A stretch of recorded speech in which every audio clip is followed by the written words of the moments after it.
जब मैंने अपनी एक्स गर्लफ्रेंड की शादी की खबर सुनी तो मैं खुशी के मारे अपनी मेज पलटने ही वाला था। यह आफत आखिरकार किसी और की जिंदगी बर्बाद करने जा रही थी। मैंने उसी रात अपने देश वापस लौटने की फ्लाइट का टिकट बुक कर लिया।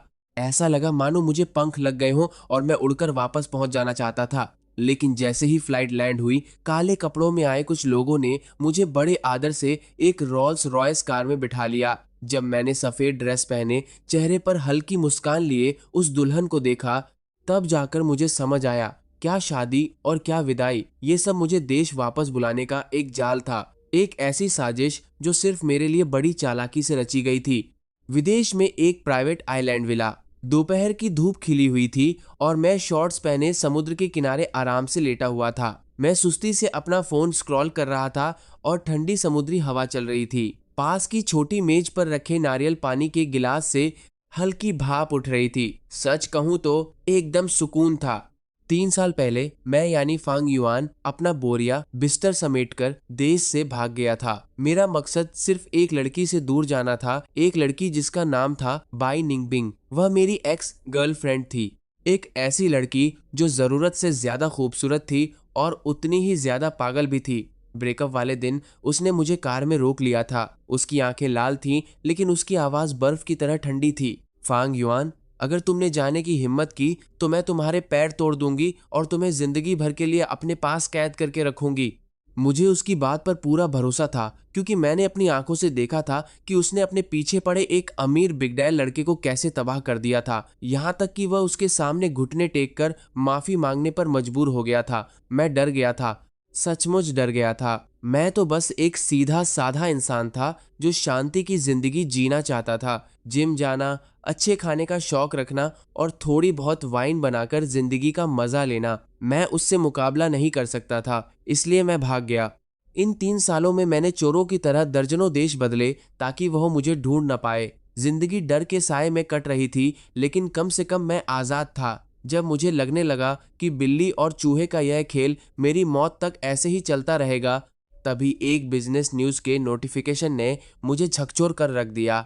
बिजनेस जगत की मशहूर हस्ती और बाई ग्रुप की प्रेसिडेंट बाई निंगबिंग अगले हफ्ते लिन ग्रुप के बेटे से शादी करने जा रहे हैं। दो बड़े परिवारों का यह मिलन एक नया इतिहास रचेगा और रियाल के बाई ग्रुप की प्रेसिडेंट बाई निंगबिंग और रियाल के बारे में आगे बार जाता है।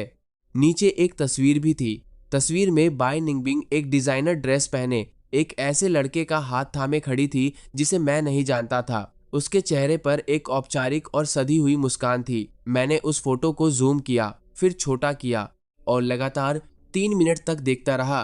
फिर मैं अचानक अपनी कुर्सी से उछल पड़ा और पागलों की तरह हंसने लगा। हा हा हा हा, आजादी, आखिरकार मुझे आजादी मिल गई। यह पागल औरत अब किसी और की जिंदगी में आग लगाने जा रही है। मैंने खुशी के मारे बीच पर ही 3 बैकफ्लिप लगा दिए, फिर विला के अंदर दौड़कर गया और वाइन सेलर का दरवाजा लात मारकर खोला। मैंने वह वाइन की बोतल निकाली जिसे मैंने अपने 80वें जन्मदिन पर पीने के लिए संभाल कर रखा था। बोतल का ढक्कन खुला और मैंने सीधे उसे मुंह से लगाकर गटागट पीना शुरू कर दिया। बहुत सुकून मिला। 3 साल से दिल पर रखा भारी पत्थर आखिरकार हट गया था। अब मुझे तुरंत वापस लौटना था। मुझे अपने देश के लजीज खाने, गलियों के चाट, पकौड़े और वाइन बनाने वाले अपने उस छोटे से आंगन की बहुत याद आ रही थी। मैंने बोतल वहीं फेंकी, फोन निकाला और कांपते हाथों से देश वापसी की सबसे पहली फ्लाइट का टिकट बुक कर लिया। घर लौटने की बेताबी क्या होती है, यह मैं उस वक्त महसूस कर रहा था। 20 घंटे के सफर के बाद भी मुझे थकान नहीं लगी, बल्कि मेरा उत्साह और बढ़ गया। जब फ्लाइट इंटरनेशनल एयरपोर्ट पर उतरी और दरवाजा खुला, तो मैंने वहां की जानी पहचानी हवा में एक गहरी सांस ली। कितना अपनापन था। मैं अपना सूटकेस खींचते हुए, गुनगुनाते हुए बाहर की तरफ बढ़ा। मेरे दिमाग में पहले से ही प्लान तैयार था कि घर लौटकर सबसे पहले अपना पसंदीदा मटन सूप पीने जाऊंगा। लेकिन जैसे ही मैं अराइवल हॉल से बाहर आया, सामने का नजारा देखकर मेरे होश उड़ गए। एग्जिट गेट पर काले सूट, काले चश्मे और सफेद ग्लव्स पहने 2 लंबी लाइनें खड़ी थीं। हर कोई 6 फीट से ज्यादा लंबा, हट्टा कट्टा और सीरियस था, जैसे किसी फिल्म के गैंगस्टर हों। और उनके बीच में 3 चमचमाती रॉल्स रॉयस कारें खड़ी थीं। मैं मन ही मन सोचने लगा कि किस देश का प्रधानमंत्री आया है। मैंने चुपके से उनके बगल से निकलने की कोशिश की, लेकिन जैसे ही मैंने कदम बढ़ाया, उन काले सूट वालों का लीडर, जो दिखने में किसी मैनेजर जैसा लग रहा था, सीधे मेरी तरफ मुड़ा। उसने अपना चश्मा हटाया तो मुझे उसका चेहरा जाना पहचाना लगा। वो बाई निंगबिंग के पिता का ड्राइवर अंकल वांग था। अंकल वांग ने मेरी तरफ थोड़ा झुककर बड़े आदर से लेकिन कड़े लहजे में कहा, मिस्टर फांग, हम काफी समय से आपका इंतजार कर रहे थे। मेरा दिल बैठ गया। एक बुरे अनहोनी का एहसास मेरे पूरे शरीर में दौड़ गया। मैंने खुद को संभालते हुए पूछा, अंकल वांग, यह सब क्या है? अंकल वांग के चेहरे पर एक हल्की सी मुस्कान आई। मैडम का हुक्म था कि जैसे ही आपकी फ्लाइट लैंड हो, आपको सीधे उनके पास ले आया जाए। मैडम? कौन सी मैडम? मेरे दिमाग में जैसे धमाका हुआ। बाय निंगबिंग के अलावा और कौन हो सकता था? नहीं नहीं अंकल वांग, आपसे कोई गलती हुई है, मैं तो बस यहाँ से गुजर रहा था। यह कहते हुए मैंने अपना सूटकेस घुमाया और भीड़ में छिपने की कोशिश की। भागना ही इकलौता रास्ता था। यह साफ तौर पर एक जाल था, लेकिन मैं जितना तेज था, वे मुझसे कहीं ज्यादा तेज थे। मैं 2 कदम भी नहीं चल पाया था कि 2 हट्टे कट्टे आदमियों ने मुझे दोनों तरफ से पकड़ लिया। उनकी पकड़ इतनी मजबूत थी कि मानो लोहे की जंजीर हो। मिस्टर फांग, कृपया हमारे लिए मुश्किलें खड़ी न करें। अंकल वांग की आवाज अब भी शांत थी। आस पास के यात्री हमें हैरानी से देख रहे थे। कुछ लोगों ने तो अपने फोन भी निकाल लिए थे। ये सब देखकर मुझे समझ आ गया कि आज भागना नामुमकिन है। मैंने एक गहरी सांस ली, हार मान ली और चेहरे पर एक झूठी मुस्कान लाते हुए कहा, ठीक है, मैं चलता हूँ। लेकिन अंकल वांग, जरा ये तो बताइए कि आपकी मैडम की तो शादी होने वाली है ना? ऐसे में मुझे उनके एक्स गर्लफ्रेंड को बुलाना कुछ अजीब नहीं लगता? अंकल वांग ने अपना चश्मा ठीक किया और बोले, मिस्टर फांग, वहां पहुंचकर आप खुद ही जान जाएंगे। मुझे जबरदस्ती रॉल्स रॉयस की पिछली सीट पर बिठा दिया गया। जैसे ही कार का दरवाजा बंद हुआ, मेरी बची कुची उम्मीद भी खत्म हो गई। सब बर्बाद हो गया। वह पागल औरत मुझे इतनी आसानी से छोड़ने वाली नहीं थी। कारें बिना किसी आवाज के एयरपोर्ट से निकलकर हाईवे पर बढ़ गईं। मैं उस मुलायम चमड़े की सीट पर बिल्कुल सीधा और सहमा हुआ बैठा था। दिमाग में विचारों का तूफान चल रहा था। शादी झूठी थी। वह खबर सिर्फ मुझे वापस बुलाने के लिए छपवाई गई थी। मुझे पकड़ने के लिए उसने इतना बड़ा ड्रामा रचा और बिजनेस न्यूज की हेडलाइन तक बनवा दी। यह सोचकर ही मेरे रोंगटे खड़े हो रहे थे कि उस औरत का पागलपन मेरी सोच से कहीं ज्यादा आगे था। कारें शहर की तरफ नहीं गईं, बल्कि शहर से दूर एक सुनसान प्राइवेट रोड पर मुड़ गईं।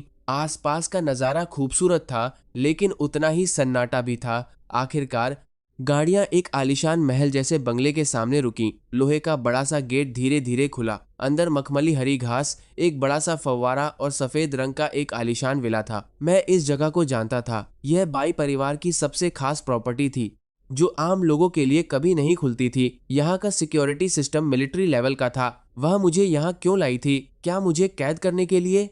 अंकल वांग मुझे कार से उतारकर विला के अंदर ले गए। अंदर का इंटीरियर बेहद कीमती और आलीशान था। पैरों के नीचे ईरानी कालीन थे, छत पर झूमर चमक रहे थे और दीवारों पर ऐसी पेंटिंग्स थीं जिन्हें मैंने सिर्फ बड़े म्यूजियम्स में देखा था। लेकिन मेरा ध्यान इन सब पर नहीं था। मेरी नजरें लिविंग रूम के बीचों बीच सोफे पर बैठी एक आकृति पर टिक गईं। वह बाई निंगबिंग थी। वह वहां बेहद शांत बैठी थी। उसने एक सादे सफेद रंग की लंबी फ्रॉक पहनी हुई थी। बाल खुले थे और चेहरे पर कोई मेकअप नहीं था। दोपहर की धूप खिड़की से छनकर उस पर पड़ रही थी, जिससे वह किसी परी जैसी दिख रही थी। अगर मुझे उसकी असली फितरत न पता होती तो मैं सचमुच उसे कोई फरिश्ता समझ लेता। कदमों की आवाज सुनकर उसने धीरे से सिर उठाया। हमारी नजरें मिलीं। उसकी आंखें आज भी उतनी ही खूबसूरत और गहरी थीं, जैसे कोई गहरा कुआं जो इंसान को खुद में समा ले। 3 साल बाद भी वह बिल्कुल नहीं बदली थी। बस उसकी उस खामोशी में कुछ ऐसा था जिसे मैं बयां नहीं कर पा रहा था। लौट आए? उसने पूछा। उसकी आवाज एकदम ठंडी और शांत थी, जिससे उसके मूड का अंदाजा लगाना मुश्किल था। मैंने थूक गिला किया और एक अजीब सी मुस्कान के साथ कहा, निंगबिंग, लंबे समय बाद मिले। तुम्हें बहुत बहुत बधाई। तुम्हारी शादी होने वाली है। मैं आखिरी कोशिश कर रहा था ताकि उसे याद दिला सकूं कि हमारा रिश्ता खत्म हो चुका है और वह अब किसी और की होने वाली है। लेकिन मेरी बात सुनकर वह मुस्कुरा दी। वह मुस्कान इतनी हल्की और फीकी थी कि मेरे पूरे शरीर में एक सिहरन दौड़ गई। वह धीरे से खड़ी हुई और नंगे पैर एक एक कदम बढ़ाते हुए मेरी तरफ आने लगी। उसकी सैंडल सोफे के पास ही छूटी हुई थी। वह मेरे ठीक सामने आकर रुक गई। वह मेरे इतने करीब थी कि मैं उसके बदन से आने वाली मोगरे की वही पुरानी जानी पहचानी खुशबू महसूस कर सकता था। उसने अपना सिर थोड़ा उठाया और मेरी आंखों में देखते हुए एक एक शब्द चबाकर पूछा, फांग युआन, मेरी शादी से तुम्हें इतनी खुशी हुई, इतनी खुशी कि तुम उसी रात की फ्लाइट से वापस भाग आए। मेरा दिमाग सुन्न हो गया और रोंगटे खड़े हो गए। उसकी उन शांत दिखने वाली आंखों के पीछे छिपे तूफान को देखकर मेरे मुंह से एक शब्द भी नहीं निकला। उसने अपना हाथ आगे बढ़ाया और उसकी ठंडी उंगलियां मेरे गाल को छूती हुई गुजरी, जिससे मेरे बदन में एक कंपन पैदा हो गया। तो आपको पैदा हो गया। मैंने 3 साल तुम्हारा इंतजार किया। मुझे लगा तुम खुद लौट आओगे, लेकिन तुम नहीं आए। उसकी आवाज बहुत धीमी थी, जैसे कोई प्रेमी कानाफूसी कर रहा हो, लेकिन उसमें एकदम घोटने वाला दबाव था। इसलिए मुझे यह रास्ता अपनाना पड़ा ताकि मैं तुम्हें आदर से वापस ला सकूं। वह अपने पैरों के पंजों पर थोड़ा उठी और मेरे कान के पास आकर फुसफुसाई। उसकी गर्म सांसें जब मेरे कान को छुईं तो मुझे ऐसा लगा जैसे मैं बर्फ के पहाड़ पर खड़ा हूं। घर वापसी पर तुम्हारा स्वागत है मेरे युवान। इस बार तुम यहाँ से कहीं नहीं जा पाओगे।